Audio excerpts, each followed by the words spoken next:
चलिए दोस्तों, तो आज आपके सामने जो चीज़ लाई गई है वो है सैलरी स्लिप। एनएफएल की, नेशनल फर्टिलाइजर्स लिमिटेड की सैलरी स्लिप है लेटेस्ट जून 2024 की।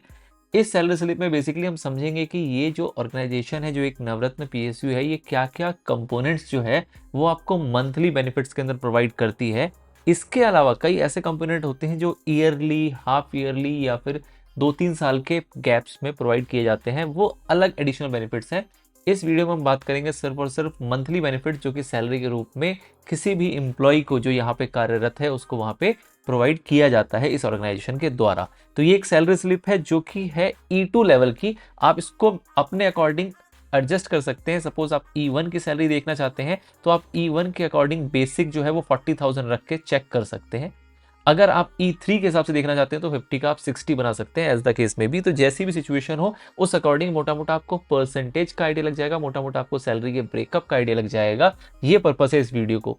साथ ही में ये वीडियो जो है ये एक टाइप का मोटिवेशन है उन सभी एस्पिरेंट्स के लिए जो इसकी वैकेंसी की तैयारी कर रहे हैं, जो कि अभी रिसेंट में भी आई हुई है और आगे भी आने वाली है। तो जो भी इस टाइप की वैकेंसी की प्रिपरेशन कर रहे होते हैं, पर्टिकुलरली इस ऑर्गेनाइजेशन की कर रहे हैं, उनको एक मोटिवेशन के रूप में काम करेगा कि जब उनकी नौकरी इस जगह पे पक्की हो जाएगी तो उनको सैलरी के रूप में क्या क्या मिलने वाला है और क्या उसका कंपोनेंट किस तरीके से रहता है। ठीक है सर, चलिए। तो ये एक व्यक्ति की सैलरी स्लिप है जिसका कि बेसिक पे यहाँ पे दिया हुआ है। कितना बेसिक पे है इसका? 53,050। मतलब इन्होंने 50,000 पे ज्वाइन किया होगा और 2 साल के इंक्रीमेंट के बाद ये सैलरी बन गई है। हर साल 3% का इंक्रीमेंट होता है, तो ये उस इंक्रीमेंट के बाद की फिगर है। मैंने सिर्फ सैलरी का पोर्शन ले लिया ताकि मैं आपको इजीली इसके परसेंटेज एंड एवरीथिंग सब कुछ अच्छे से एक्सप्लेन कर पाऊं। तो ये इनकी बेसिक है। इस बेसिक के ऊपर इनको HRA मिला है 14324 का। ये बेसिकली HRA जो है वो कितना परसेंट होता है, तो HRA जो इनको यहाँ पे मिला है वो है 27%। बेसिकली HRA 3% में डिवाइड होता है, या तो 9% या 18% या 27%। तो ये एक्स क्लास सिटी के व्यक्ति रहे होंगे, इसलिए इनका जो HRA है वो कितना है? 27%। तो आप इस पे 27% निकालेंगे, ये आपका HRA निकल के आ जाएगा। Next component is variable DA। Variable DA कितना है? 23,501। ये बेसिकली DA जो है ये वेरी करता है, सेंट्रल गवर्नमेंट इसको नोटिफाई करती है। और पर्टिकुलरली जब आप इस सैलरी स्लिप में देखेंगे तो यहाँ पे DA नोटिफाई कितना किया हुआ है? 44.3%। तो 44.3% जब आप बेसिक का निकालेंगे तो वो आपका DA हो जाता है। ये बेसिक है, इसका आप यहाँ पे निकालेंगे 44.3%, तो आपका 23,501 निकल के आ जाएगा। ये दो कंपोनेंट आपके यहाँ पे क्लियर कट पता लग गया। एक परसेंटेज ये रहा, दूसरा परसेंटेज मैंने आपको बताया 27%। अगर कोई Y क्लास में होगा तो ये 18% हो जाएगा, और अगर वही Z क्लास सिटी में होगा तो ये 9% रह जाता है। अब इसके अलावा जितने भी यहाँ बेनिफिट्स लिखे हुए हैं, like this one, this one and these two, ये जितने भी बेनिफिट्स हैं ये बेसिकली आपको सेलेक्ट करना होता है। जो कंपनी प्रोवाइड करती है बास्केट अलायंस, जो रहता है कितना? 35%। तो इन सभी को जब आप जोड़ेंगे तो वो बेसिक का 35% निकल के आएगा। अब ये 35% जो है ये आपको सेलेक्ट करना होता है कि आपको किस फॉर्म में लेना है। आपको LTC है, परचेज यूनिफॉर्म है, LTE है, कैंटीन है, किट वॉशिंग है, या फिर एजुकेशन का है। तो बेसिकली ये कंपोनेंट्स हैं, ये बहुत सारे कंपोनेंट्स होते हैं। आपको उनमें से सेलेक्ट करके कुछ एक कंपोजिशन अपना तैयार करना होता है। आप कोई भी कंपोजिशन तैयार करें, मोर और लेस इससे कुछ खास डिफरेंस नहीं आता। इससे आपका कोई खास डिफरेंस यहाँ पे नहीं आता है। कुल मिला के बात ये है कि आपको 35% का बेनिफिट जो है वो कंपनी प्रोवाइड करेगी। किसी भी नाम से आप उसको ले सकते हैं। तो इन सभी का टोटल कितना होगा? आपका 35%। तो मोर और लेस अगर मैं बात करूं कि किसी भी व्यक्ति की जो भी बेसिक निकल के आती है, उस बेसिक के ऊपर उसको क्या मिलेगा?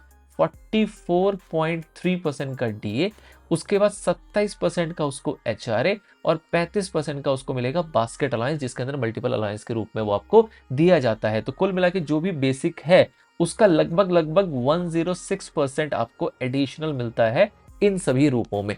ठीक है, तो कुल मिला के आपकी अगर बेसिक 40 होगी तो 40 का आप 106% कर लें, 60 होगी तो 60 का आप 106% कर सकते हैं। ये वो है जो कि मंथली बेनिफिट्स के रूप में दिया जाता है। मैं अगेन कह रहा हूं, this is not the CTC। ये CTC नहीं है, क्योंकि CTC में आपके एनुअल बेनिफिट्स और भी बहुत सारे होते हैं जो कि कंपनी ऐड करके चलती है। फॉर एग्जाम्पल मेडिकल का आपका फैसिलिटी, तो मेडिकल फैसिलिटी भी CTC का पार्ट बनता है, जो कि सैलरी के रूप में नहीं मिलता। या फिर इसके अलावा और भी कई प्रकार के रिम्बर्समेंट रूप में फायदे जो है वो एम्प्लॉयज को दिए जाते हैं, जिसकी बात सैलरी स्लिप में नहीं की जाती है। फॉर एग्जाम्पल CPF की बात करें तो यहाँ पे CPF की वो बात हो रही है जो कि एम्प्लॉय का डिडक्ट किया जा रहा है। वो बात नहीं हो रही कि जो सेम कंपोनेंट कौन देता है?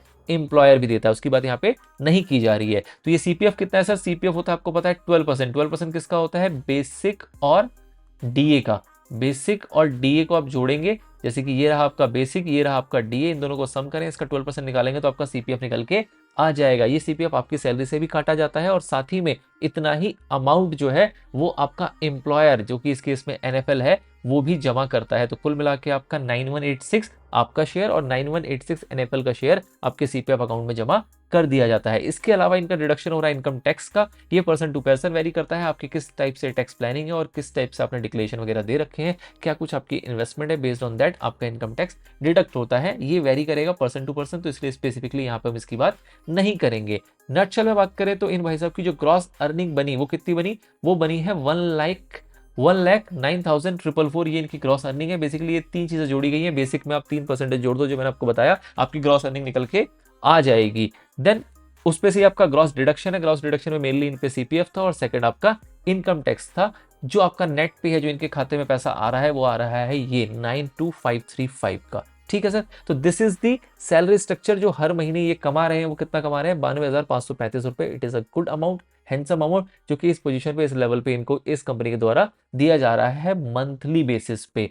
अब इसमें एडिशनल कुछ जानकारी सैलरी स्लिप में और दी गई है, क्या कि क्यूमुलेटिव अर्निंग कितनी है। क्यूमुलेटिव अर्निंग का बेसिकली मतलब क्या हुआ कि ये सैलरी स्लिप जो है वो है किसकी, जून मंथ की। तो इनको कहा जा रहा है कि अप्रैल मई जून तीनों महीने का मिला के आपने अभी तक में कितना अर्न किया है, कितना आपका पीएफ में पैसा गया है और कितना आपका इनकम टैक्स कट चुका है। बेसिकली क्यूमुलेटिव बेसिस पे यहाँ पे दर्शाया जा रहा है, इसका कोई खास रेलेवेंस है नहीं, जस्ट फॉर इन्फॉर्मेशन पर्पस के लिए यहाँ पे दिया गया है। लीव समरी की बात करें तो अप टू जून मंथ इनका जो ईएल बैलेंस है, ईएल बोले तो अर्न लीव का बैलेंस है, वो कितना है 160। और एचपीएल क्या होता है, हाफ पे लीव, हाफ पे लीव का बैलेंस कितना है 100। ये अगेन इन्फॉर्मेशन पर्पस के लिए सैलरी स्लिप में आपको हर महीने अपडेशन के रूप में दे दिया जाता है, ताकि एम्प्लॉय के लिए कन्वीनियंट हो अपने बेसिक इन्फॉर्मेशन को जानना एक जगह पे। ठीक है, तो this is all about the NFL salary slip. I hope आप इसका बेनिफिट लेंगे और इसको एज अ मोटिवेशन यूज करेंगे अपने आने वाले सभी एनएफएल से रिलेटेड और एनएफएल के एग्जाम में। ठीक है sir, all the very best for your all upcoming exams. Stay connected और ऐसे ही अपनी तैयारी करते रहें और अपनी प्रिपरेशन को